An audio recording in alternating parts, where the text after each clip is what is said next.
ఎప్పుడు కూడా భరించడము అనేది మన చాయిస్. నేను భరించాలి ఎందుకు అంటే పిల్లల కోసం, సొసైటీ కోసం, లేకపోతే ఆ ఇంటి రెంట్ కోసం, ఇలా ఏదో చెప్తూ భరించకూడదు.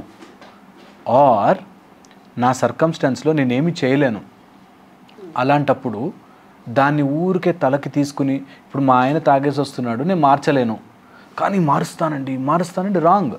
నువ్వు గోడని పట్టుకుని తొయ్యాలి అనుకుంటున్నావు, గోడను తొయ్యలేమురా, డోర్ని తోస్తాం ఓపెన్ చేయడానికి అనేది సింపుల్ థింగ్. సో నువ్వు ఎక్కడైతే చెయ్యలేవో అక్కడ నేను డామినేట్ అయిపోతున్నా అని బాధపడతారు.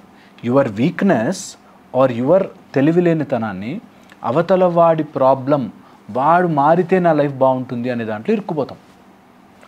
ఈ చిన్న గ్యాప్ పట్టుకోండి. ఓకే, ఎప్పుడైనా ఏదైనా సమస్య వస్తే నిజంగా నాలో టాలెంట్ ఉంది, నేను ఇక్కడి నుంచి బయటపడ్డా నేను చాలా హ్యాపీగా ఉండొచ్చు.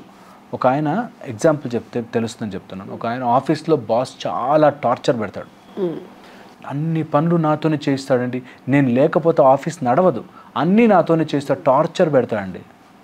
మానే ఈఎంఐలు ఇప్పుడంటే జాబ్లు ఎక్కడ దొరుకుతాయి, పడు. మరి పాయింట్ ఏంటంటే నువ్వు ఆ బాస్ అలాగే ఉంటాడు, బాస్ మారిపోవాలని ఆలోచించినన్ని రోజులు నీకు స్ట్రగులే.